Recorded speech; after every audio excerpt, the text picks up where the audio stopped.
Assalamualaikum warahmatullahi wabarakatuh. Selamat pagi, siang, atau sore.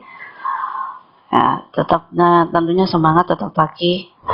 Baik, hari ini akan kita lanjutkan untuk materi asuhan keperawatan keluarga untuk menentukan atau menghitung skor diagnosa keperawatan keluarga atau kelanjutan dari materi pertemuan sebelumnya. Sebenarnya Anda bisa melakukan atau melihat channel ini lengkap di feed Aziza Channel. Silakan buka YouTube-nya dan jangan lupa subscribe, like, and share. Terima kasih, kita ikuti perkuliahan berikutnya. Baik, pertemuan kemarin kita sudah bahas tentang diagnosa keperawatan, tentang rumusan diagnosa keperawatan, dan sudah pernah saya jelaskan juga bahwa di dalam menentukan diagnosa keperawatan keluarga kita harus memahami bahwa kemungkinan diagnosa yang akan muncul di dalam satu keluarga itu bisa lebih dari beberapa jumlah diagnosa atau masalah. Oleh karena itu perlu ditentukan skala prioritas asuhan keperawatan keluarga, karena kalau tidak ada prioritas maka dari jumlah diagnosa yang muncul dalam satu keluarga itu tidak mungkin dalam satu kesempatan kita akan melakukan tindakan atau membuat satu rencana tindakan dalam waktu yang bersamaan, akan tetapi kita sesuaikan dengan skala prioritas. Jadi aspek keluarga ini ada teknik di dalam menentukan skala prioritas menurut Dunval, ya. Yang pertama, kalau Anda lihat di layar ini, mungkin Anda belum pernah melihat atau memang ini tidak ada pada asuhan keperawatan individu. Jadi di sini ada cara menentukan skala prioritas diagnosa keperawatan keluarga. Yang pertama, sifat masalah. Sifat masalah ini adalah sifat masalah kesehatan, ya, dalam atau dapat dikelompokkan ke dalam tidak atau kurang sehat. Ini ya, kelompoknya ada sifat masalah itu ada skala tidak atau kurang sehat. Kemudian diberikan bobot yang tinggi, yaitu 3. Karena masalah tersebut memerlukan tindakan yang segera dan biasanya masalahnya dirasakan atau disadari oleh keluarga.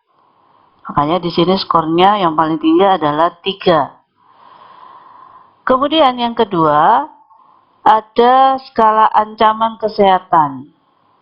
Ya, ancaman kesehatan di sini ada skornya dibuat 2, ya. Dimana yang perlu diperhatikan dari ancaman kesehatan ini adalah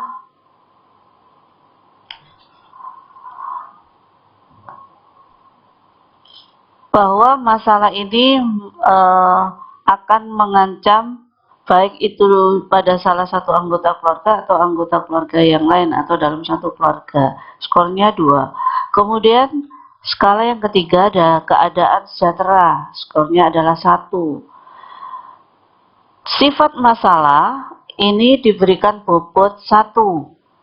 Jadi sifat masalah sendiri mempunyai bobot 1 dengan kriteria skala tidak atau kurang sehat itu 3, ancaman kesehatan itu 2, dan keadaan sejahtera itu 1. Kemudian skala prioritas yang kedua yaitu kemungkinan masalah dapat dirubah dengan bobot 2. Kemungkinan masalah dapat dirubah dengan bobot 2, kemudian skala masalahnya mudah, dapat diberikan skor 2. Ya. Kemudian sebagian skornya 1, tidak dapat, skornya adalah 0.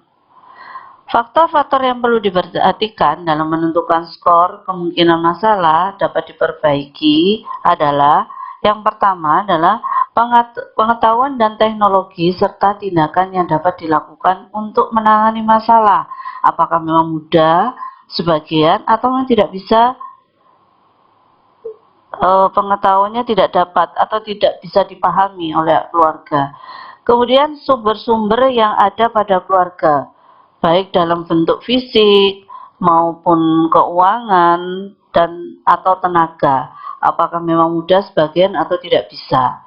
Kemudian yang ketiga, sumber-sumber dari perawatan, misalnya dalam bentuk pengetahuan, keterampilan, dan waktu, ya, itu juga bisa untuk menentukan skala kriteria yang ada di sini, mulai dari mudah, sebagian, atau tidak dapat. Sumber-sumber di masyarakat dan dukungan sosial masyarakat, ya, tentunya itu semuanya sebagai indikator untuk menentukan penilaian apakah masalah ini mudah. Kalau mudah kita kasih nilai 2, kemudian kalau sebagian itu kita kasih 1, kalau tidak dapat untuk dirubah maka kita kasih nilai 0. Nah, ini adalah skor dan bobot dari kemungkinan masalah dapat diubah. Baik, yang ketiga saya lanjutkan. Ini ada potensial masalah untuk dicegah. Ya, potensial masalah untuk dicegah. Yang perlu diperhatikan dalam menentukan skor kriteria potensi masalah bisa dicegah adalah sebagai berikut, yaitu berdasarkan pada kepelikan dari masalah, berkaitan dengan beratnya penyakit atau masalah, prognosis penyakit atau kemungkinan mengubah masalah. Umumnya, makin berat masalah tersebut, maka makin sedikit kemungkinan untuk mengubah atau mencegah, sehingga makin kecil potensi masalah yang akan timbul. Potensial masalah untuk dicegah, ini apabila kita memperhatikan dari apa yang sudah saya jelaskan tadi, baik dari kepelikan masalah, kemudian beratnya penyakit atau prognosis penyakit ini tinggi misalnya, maka kita berikan skor 3. Tapi kalau potensi masalah ini bisa dicegah cukup, maka kita berikan skor 2. Kemudian kalau potensi masalah bisa dicegah ini rendah, maka kita berikan skor 1. Sedangkan bobot dari potensial masalah untuk dicegah ini adalah 1. Ya, ini adalah beberapa hal indikator terkait dengan potensial masalah untuk dicegah. Selain itu, lamanya masalah juga jadi bahan pertimbangan. Mungkin lamanya masalah ini cukup lama sehingga susah untuk diperbaiki atau dikembalikan dalam kondisi sehat, juga itu bisa menjadi bahan pertimbangan untuk menentukan skala. Kemudian kelompok resiko, adanya kelompok resiko tinggi atau kelompok yang peka atau rawan, misalnya ada lansia atau masalah itu mengenai pada lansia, mengenai pada balita, mengenai pada ibu hamil, ya, yang memang kelompok-kelompok mempunyai risiko tinggi, itu memang mempunyai tingkat kemungkinan masalah untuk dicegah itu cukup tinggi. Nah, itu juga bisa jadikan dasar pertimbangan. Jadi, pada potensi masalah untuk dicegah, kriterianya atau skalanya ada 3, tinggi, cukup, dan rendah dengan skala-skala yang sudah ada di tabel. Kemudian yang keempat, menonjolnya masalah. Ini merupakan cara keluarga melihat dan menilai masalah mengenai beratnya masalah, serta mendesaknya masalah untuk diatasi.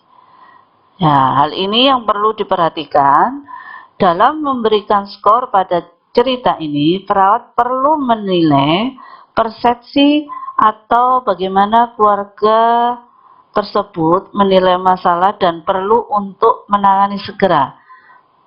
Nah, maka di situ harus diberikan skor yang tinggi. Jadi di sini skalanya ada masalah berat harus segera ditangani, ya tentunya ini dirasakan oleh keluarga, tetapi perawat yang memberikan penilaian skornya adalah 2. Kemudian ada masalah tapi tidak perlu ditangani, skornya adalah 1. Kemudian ada skala masalah tidak dirasakan, maka skornya adalah 0. Bobot dari menonjolnya masalah ini adalah 1. Oke, sampai di sini saya kira semuanya sudah paham. Saya tidak meminta Anda untuk menghafalkan skor dan bobot yang ada di skala prioritas ASKEP keluarga ini, tetapi paling tidak Anda paham nanti pada akhirnya skor inilah nanti yang akan kita hitung. Nah, sekarang bagaimana cara menghitung, menentukan diagnosa mana yang paling prioritas untuk segera kita atasi atau yang terlebih dahulu kita atasi. Caranya adalah sebagai berikut. Ini tabel, sekali lagi tidak perlu Anda hafal, tetapi nanti pada saat menghitung Anda boleh buka kembali berapa skor-skor yang ada, tentunya melihat dari kriteria-kriteria yang ada pada skala prioritas. Ya. Cara menghitung scoring yang pertama, tentukan skor untuk setiap kriteria. Jadi tadi di tabel itu sudah ada macam-macam kriterianya. Ini yang membuat tentukan skor sesuai dengan kriteria ini adalah perawat. Kemudian skor dibagi dengan skor tertinggi dan dikalikan bobot. Ya. Nanti saya ajarkan bagaimana contoh real perhitungan kasusnya ya. Jadi skor dibagi dengan skor tertinggi dan dikalikan bobot. Jadi kemudian jumlah skor untuk semua kriteria. Prioritas didasarkan pada diagnosa keperawatan yang mempunyai skor tertinggi dan disusun berurutan sampai yang mempunyai skor terendah. Jadi semisal ada 5 diagnosa di dalam ASKEP keluarga tersebut, mana skor yang paling tinggi, maka itu adalah yang menjadi prioritas utama.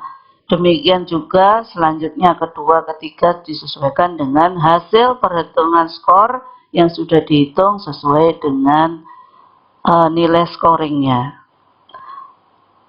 Oke, saya yakin masih bingung. Kalau belum ada contoh kasusnya atau contoh perhitungannya, baik. Akan saya lanjutkan bagaimana cara menghitung scoring ya yang masuk pada kasus masing-masing. Contoh. Ini ada salah satu diagnosa. Sifat masalah. Tadi kalau masih mengingat, sifat masalah di sini adalah bobotnya 1. Sifat masalah di sini kita kasih bobot 1. Kemudian tidak atau kurang sehat 3, ancaman kesehatan 2, keadaan sejahtera 1.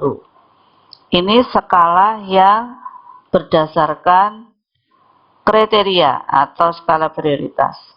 Kemudian kalau kita menjumpai misalnya dalam satu kasus ya, kita menilai bahwa sifat masalahnya masih merupakan ancaman kesehatan, belum kondisi tidak atau kurang sehat. Jadi yang perlu diperhatikan di sini, tidak atau kurang sehat itu kita tentukan pada saat kita pengkajian. Jadi pada saat misalnya pada penderita hipertensi di dalam keluarga atau ada anggota keluarga yang menderita hipertensi, pada saat kita pengajian dia dalam kondisi tekanan darahnya normal, berarti dia tidak termasuk kondisi tidak atau kurang sehat, akan tetapi masuk pada ancaman kesehatan. Karena pada saat kita melakukan pengkajian tensinya dalam kondisi normal. Akan tetapi pada saat misalnya kalau pada saat kita pengkajian tekanan darahnya itu memang tinggi, maka itu masuk pada sifat masalah tidak atau kurang sehat. Intinya kondisi tidak atau kurang sehat itu berdasarkan pada saat pertama atau pada saat kita melakukan pengkajian, bukan berdasarkan riwayat kesehatan. Baik, dapatannya di sini Contoh, misalnya ada kasus, kita menilai bahwa sifat masalahnya adalah ancaman. Maka di sini kita kasih skor 2. Kemudian 3 dibagi 3, ini adalah skor tertinggi di dalam kriteria sifat masalah. Dari 3, 2, 1, ini yang paling tertinggi adalah 3. Maka di sini dia sebagai pembagi. 2 dibagi 3, kemudian dikalikan 1 bobot. Maka hasilnya 2/3. Oke, bisa dipahami? Oke, masih agak bingung, tidak apa-apa. Saya lanjutkan. Kemudian kemungkinan masalah dapat diubah. Ya, kemungkinan masalah dapat diubah. Contoh, kalau kita menganggap ada satu masalah bisa dirubah, kita lihat kembali skornya, kemungkinan bisa dirubah itu ada 210. Ya, kemudian bobotnya adalah 2. 210. Ya, 210. Misalnya kemungkinan masalah dapat diubah, misalnya kita menganggap bahwa bisalah diubah dengan mudah, maka kita berikan skor 2 di sini. Berarti 2 dibagi skor tertinggi di sini adalah 2. Ini 2 ya. 2, 1, 0. Skornya saya kasih 2 misalnya. Skor tertingginya juga 2. Dikalikan bobot. Bobotnya 2. Berarti 2/2 dikali 2 sama dengan 2. Paham sampai di sini? Demikian juga seterusnya. Misalnya, potensi masalah dapat dicegah. Tinggi, cukup, rendah. Coba kita lihat lagi tabel skor. Tinggi, cukup, rendah. 3, 2, 1 dengan bobot 1. Tinggi, cukup, rendah. 3, 2, 1. Kalau kita menganggap potensi masalah untuk dicegah itu rendah, maka kita kasih perhitungannya, kita kasih skor 1.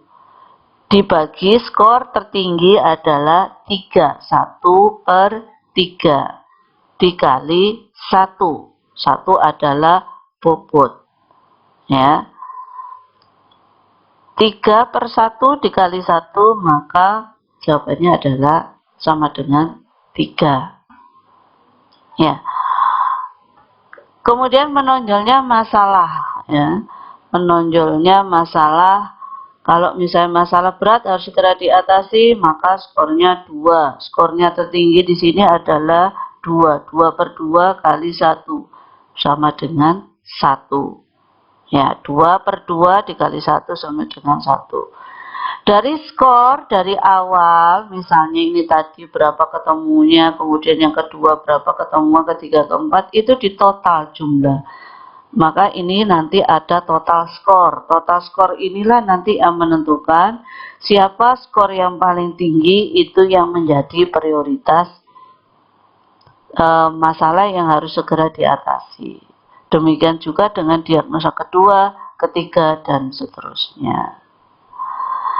Itu adalah cara perhitungan menurut skala Dunval. Jadi kalian tidak perlu menghafal tabel skala prioritas. Yang penting di sini adalah paham cara bagaimana menghitungnya sampai dengan menjumlah total skor. Oke. Saya kira cukup. Nanti kita lanjutkan di sesi pertanyaan yang akan saya buka lewat chat dan lewat grup. Dan video ini bisa Anda lihat di channel Fit Aziza Channel. Jangan lupa subscribe, like, and comment. Selamat belajar. Wassalamualaikum warahmatullahi wabarakatuh.